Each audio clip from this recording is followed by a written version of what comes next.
명태균 씨 의혹이 국정감사 현장으로까지 번졌는데 행안위 국정감사에서 명태균 씨와 김영선 전 의원이 증인으로 채택은 됐는데 출석은 안 했거든요. 그래서 국회 행안위에서 동행 명령장을 꺼내 들었습니다.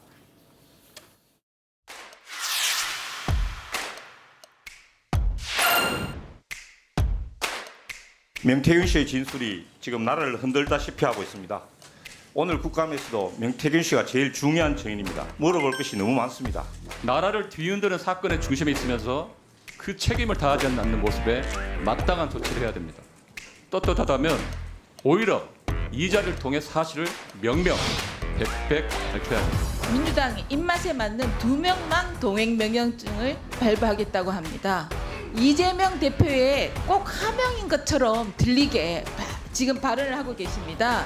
근데 왜 야당 입맛에 맞게 2명은 하고 3명은 안 합니까? 야당이 원하는 그런 증인들만 불러가지고 동행명령을 해가지고 나와서 증언을 해라 그러는 건 적절하지 않다. 그것도 틀림없이 다수결의 힘을 빌려가지고 좀 독주하겠다는 거 아닙니까? 오늘 국정감사에 불출석한 김영선 증인, 명태균 증인 이상 2명의 증인을 오늘 오후 2시까지 이곳 행정안전위원회 전체의장으로 동행할 것을 명령하자 하는데 위원님 여러분 이해 없으십니까? 찬성하시는 의원님 손들어 주시기 바랍니다. 제적위원 22인 중 출석 21인, 찬성 14인, 반대 7인으로 2024년 국정감사 증인에 관한 동행명령장 발부의 건은 가결되었음을 선포합니다. 김영선 증인과 명태균 증인에 대한 동행명령을 즉각 집행하여 주시기 바랍니다.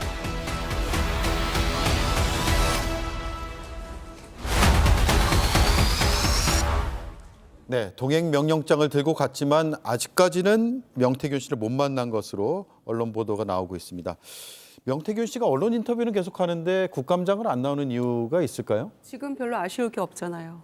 국감장에 증인으로 출석해서 선서하고 혹시 위증을 했을 경우에 처벌받고 그런 복잡한 번거로운 일을 본인이 할 이유가 없는 거죠. 예. 지금 여론을 가지고 완전 쥐락펴락하고 있고 지금 한 10여 명의 국민의힘 인사들이 뭐라고 반박을 할 때마다 재반박하면서 계속 사진이나 글이나 이런 걸 올리면서 계속 증거 비슷한 걸 내놓고 있으니까 그분들도 참 황당할 겁니다 아마. 그래서 빨리 수사해야 된다 이런 얘기들을 이구동성하고 있던데 본인으로서야 지금 얼마든지 여론전이 가능하다고 생각하고 심지어는 뭐 대통령 부부를 향한 협박성 발언도 서슴지 않고 있는데 그냥 이대로가 편한 거죠.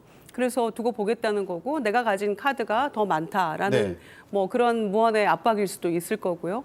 그러니까 아까 입당 문제만 해도 사실은 그때 당시에 어떻게 당대표가 없는 날 입당을 전격할 수가 있나. 대통령 가장 유력한 후보가 다들 의아해했거든요. 그런데 만약에 그게 명태균 씨 주도하에 그게 정말 그 의견이 받아들여져서 했다라고 하면 정말 그건 잘못된 정무적 판단인데 이런 사람한테 기대서 일을 계속해 왔다? 정말 믿기지가 않는 거죠. 그러니까 지지율은 추락할 수밖에 없는 것인데 국회 출석해가지고 번거로운 과정 거치고 싶지 않을 것이고 본인은 계속해서 본인이 얘기한 대로 나 100가지 더 있다. 아직 시작도 안 했다라는 것들을 계속 포문을 열어가면서 여론전을 하려고 하겠죠. 예. 그러니까 이 명태균 씨에 대해서는 빨리 수사를 하고 본인 말대로 구속시키고 그리고 그 김건희 여사와 관련된 어떤 상황이 있다면 결정적인 어떤 증거가 나와야만 좀 실마리가 풀리지 이런 식으로 계속 하나씩 여론전 자고 나면 또 다른 뉴스 또 비슷한 유형의 이거 가지고는 문제 해결의 실마리가 전혀 보이지 않을 것 같습니다. 예, 정광재 위원님. 선서를 하고 증언을 하면 더 진실성을 국민들이 느낄 텐데 네. 지금 뭐 허풍쟁이다, 농담이다, 뻥이다, 뭐 갖은 이제 여러 표현들이 나오고 있잖아요. 네. 그럼에도 불구하고 안 하는 건 이제 김정 의원은 아쉬울 게 없다라고 보시는 건데 아무래도 정광재 의원은 어떻게 보세요? 국감에 나와서 말하는 것에 대해서는 법적 책임을 져야 하는 게 있잖아요. 예. 지난번에 이재명 대표도 경기지사 시절에 백현동 사건과 관련해서 국토부에 협박이 있었다라는 예. 얘기로 지금 선거법 1심 재판까지 앞두고 있는 건 아니겠습니까? 명태균 씨도 자신이 하는 말에 대해서 국정감사에서 선서하고 법적 책임을 지고 해야 하는 말이 어디까지인지에 대해서 스스로 내적 갈등을 하고 있지 않을까 언론 보도, 싶어요. 그러니까 언론 인터뷰보다는 더 책임을 느낄 수밖에 없죠. 그렇죠. 그 법적으로. 언론 인터뷰는 사실 어떻게 생각하면 이분은 자기 페이스대로 지금 언론을 이끌어 가고 있는 겁니다. 언론을 이용해서 자신이 하려고 하는 메시지들을 뭐 자신과 관련이 있는 사람들에게 전달하고 그 사람들의 반응을 보면서 즉각 반응하는 것을 보면 김희정 의원이 말씀하신 것처럼 언론 플레이 하고 있는데 저도 이런 분에 대해서는 지난번 방송에서 아주 재밌는 말씀하셨어요. 김영남 의원님께서 지금이라도 구속영장 지금 청구해서 발부시킬 수 있다라고 하셨는데 예. 빨리 발부해서 수사하면 이분이 정말 검찰 앞에서는 진실을 얘기할 수 있을 것이라고 생각하고요. 예. 뭐 자신이 검찰 조사에 응하면 한 달 안에 뭐 하야든 탄핵이든 이런 데 책임질 수 있겠느냐라는 허풍을 떠신 것 같은데 그게 허풍인지 진실인지 검찰 조사에서는 전 충분히 드러날 수 있을 것이라고 생각하고요. 예. 이게 새로운 정치로 가는 계기가 될 수 있을 것이라고도 생각합니다. 예, 그때 구속영장 얘기하신 거는 허위 사실을 말했다면이라는 전제이죠. 예. 그러니까 그 지금 드러난 사실관계에 있어서 정말 명태균 씨가 전혀 근거 없이 허풍을 친 거라면 뭐 사기죄가 될 수도 있고 또 명예훼손죄도 될 수 있다라는 말씀을 드렸던 것이죠. 그런데 그 국회 증언감정법에 의하면 동행명령장이 발부된 사람은 정당한 이유 없이는 출석을 안 하면 안 됩니다. 네. 다만 출석을 해갖고 본인이 수사를 받고 있거나 재판을 받고 있는 사안에 대해서는 증언 거부는 할 수 있어요. 예. 그러니까 일단 출석을 해서 질문에 대해서 이거는 제가 지금 창원지검에서 수사 중인 정치자금법 위반과 관련된 사안이라 증언을 못 하겠습니다는 할 수 있습니다만 일단 나오긴 나와야 되거든요. 네. 근데 지금 이번 국감에 있어서 상당히 중요한 인사들이 하나같이 다 국감장에 안 나오고 있어요. 그러니까 지금 국감만 좀 피해 보자라는 생각인 것 같은데 국감 끝나면 더 센 게 올 것 같습니다. 저는 왠지. 예. 예. 더 센 게 오니까 국감장에 나오는 게 낫다. 이 예. 말씀으로 들리는데요. 예. 그러지 않겠어요? 아무래도. 예. 김보혜 의원님. 예. 나올까요? 그러니까 이게 동행명령장이 발부가 됐기 때문에 붙잡혀 오는 거잖아요. 저는 안 나올 것 같습니다. 그러면 왜냐하면 계속 피해 다닐 것이다. 예, 이 명태균 씨는 제가 보기에 꽤 명민한 분입니다. 그러니까 특정 분야에 재능이 있는 분들이 있지 않습니까? 제가 그걸 깨달은 게 김종인 전 국민의힘 비대위원장의 얘기가 나온 뒤에 이분이 페이스북에 뭐라고 올리냐면 상중 한자로 두 글자 올리고 정치적 아버지가 돌아가셨습니다. 이랬단 말이에요. 그걸 보고 저는 윤석열 대통령 후보가 예전에 여성가족부 폐지 7글자를 대선 선거 운동 기간 중에 올린 적이 있습니다. 짧고 굵게 올렸죠. 예, 혹시 명시작품일까? 이런 의심이 예. 들었고요. 명태균 씨는 지금 국회에서 증인으로 채택이 됐는데도 안 나오시는 분 중에 노태우 비자금 관련해서 그 자제분들도 안 나오고 있잖아요. 네. 명태균 씨는 적어도 자기의 그 정치적인 무게가 이분들 이상이라고 생각을 할 겁니다. 잡으러 와도 도망 다니다 끌려올지언정 결코 제 발로 오지는 않는다. 네. 제 발로 오지 않고 오더라도 끌려온다. 그리고 와서도 증언을 거부할 수 있는 권리가 있다.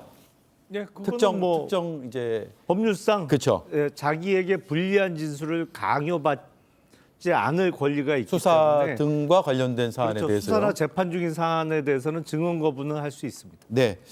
자, 이런 가운데 야당에서는 2021년 국민의힘 대의원이 포함된 당원 전화번호 57만 건이 명 씨에게 유출이 됐다라는 주장까지 나왔거든요. 노종면 더불어민주당 의원이 페이스북에 이 글을 올리면서 많이 퍼졌습니다. 정광재 위원님. 예. 당 차원에서 저것도 진상조사하나요?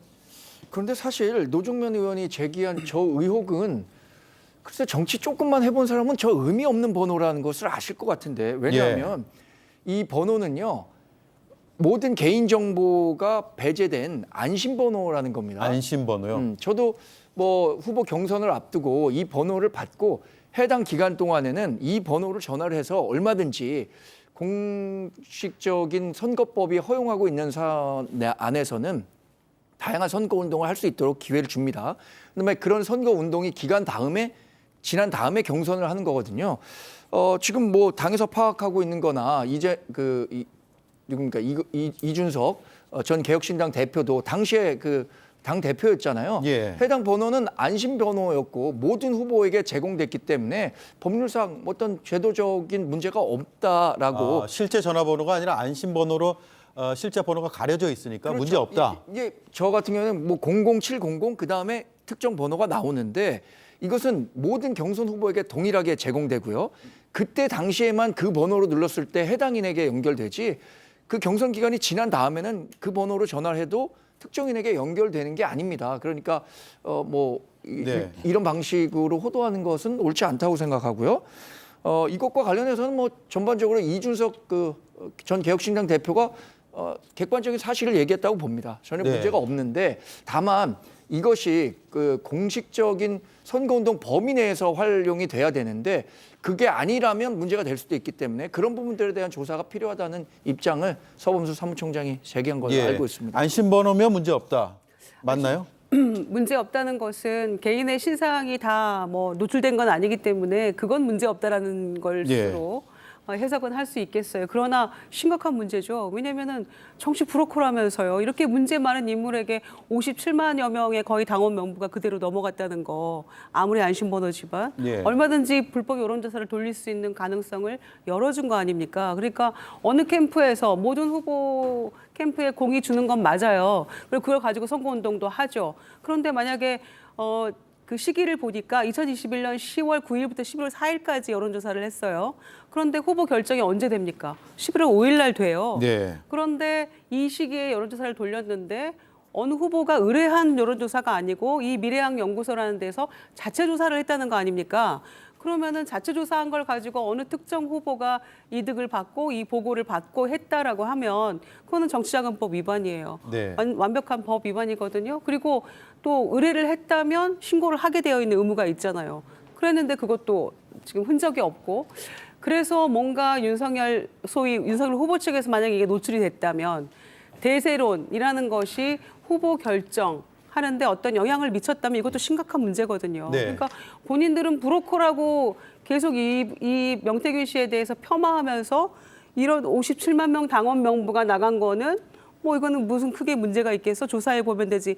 이런 식이어서는 안 된다는 거죠. 그래서 좀 명확하게 밝힐 필요가 있는 것 같습니다. 네, 알겠습니다. 자, 명태균 씨가 운영하는 미래한국연구소 지난 대선 앞둔 시기에 미공표 대통령 선거 여론조사를 진행했다 이 보도 이거 그 맥락에서 지금 말씀하신 거잖아요. 그렇죠. 예. 이 미공개 대통령 선거 여론조사는 왜 하는 거죠, 김보희 의원님?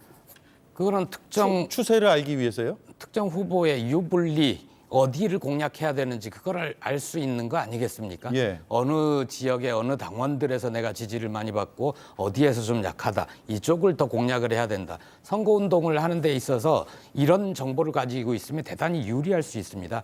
그런데 이 미공표 여론조사 이것도 문제지만 공표 여론조사로 윤석열 대세론을 형성한 조사 그것도 또한 문제가 됩니다. 네. 그것은 이제 이 정치자금법 말씀도 하셨지만 저희 당에서 꼼꼼하게 검토를 해보니까 뇌물 혐의, 특가법상 징역 10년 이상인 뇌물 혐의도 적용을 할 수가 있어요. 준 사람 받은 사람 모두 처벌받을 수 있는 건가요? 아까 그러면? 강혜경 씨가 얘기한 그 3억 6천만 원을 명 씨가 받으러 갔다. 근데 돈은 못 받고 공천을 받아왔더라. 그러지 않았습니까? 근데 그 돈을 쓴 흔적이 국민의힘 선거운동 회계장부에 나타나지 않아요. 그러면 이건 윤석열 씨의 개인 채무입니다.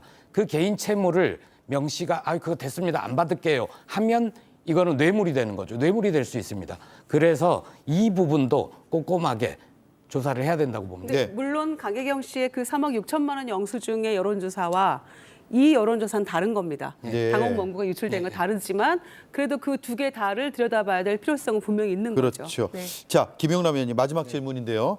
공수처 4부가 이 사건도 이제 수사하게 됐어요. 공천 개입 의혹은 이제 수사를 안 하게 되는 거죠. 검찰 단계에서는.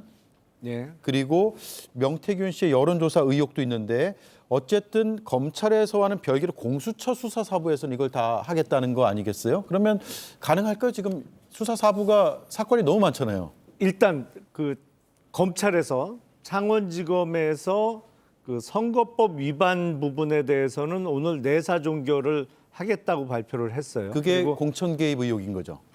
좀 다른가요? 사실은 약간 애매한데 문제는 뭐냐면 오늘이 금년 4월에 있었던 총선의 선거법 위반 사건들의 공소시효가 오늘 자정으로 만료되는 날입니다. 네. 그러니까 오늘 자정이 지나면 선거법 위반은 공소시효가 완료돼서 더 이상 어떤 증거가 나오더라도 수사를 할 수 없어요. 그러니까 정말 내사 종결을 하려면 미리 했어야죠. 오늘 공소시효 몇 시간 남겨놓고 오늘 선거법 위반을 내사 종결하겠다고 발표한 것은 대단히 검사로서는 부적절한 결정을 한 것이고 네. 하려면 미리 했어야 되는 거고 그리고 정치자금법 위반은 앞으로 수사하겠다고 하니 뭐 언제 결과가 나올지 알 수 없는 것이고 공수처와 관련해서는 사실은 공수처는 지금 최상병 사망 사건과 관련한 의혹을 지금 1년째 수사 중입니다. 네. 공수처도 사건을 끝을 못 내요. 근데 여기다 또 명태균 씨 관련한 사건을 공수처 수사사부에서 담당한다? 저는 저 감당할 수 있을지가 제일 큰 그러니까요. 의문이에요. 저렇게 많은 사건을 1년 전에 시작한 것도 아직 끝을 못 내고 결론을 못 내놓고 있는데 여기에 명태균 씨 사건까지 더 얹어서 수사라고 하면 인원도 몇 명 되지도 않고 수사 능력에 있어서도 조금 지금까지는 보여준 성과가 없는 공수처 사부에서 뭐 어떤 납득할 만한 수사 결과를 내놓을 수 있을지 뭐 좀 의문이 많이 듭니다. 알겠습니다. 여기까지 듣고요. 명태균 씨 관련된 의혹이 또 오늘 저녁 뉴스, 내일 조간신문에 뭐가 보도될지 알 수가 없습니다. 다만 제가 알고 있는 건 뉴스룸에는 뭐가 있습니다. 네, 네 분 말씀 잘 들었습니다. 고맙습니다.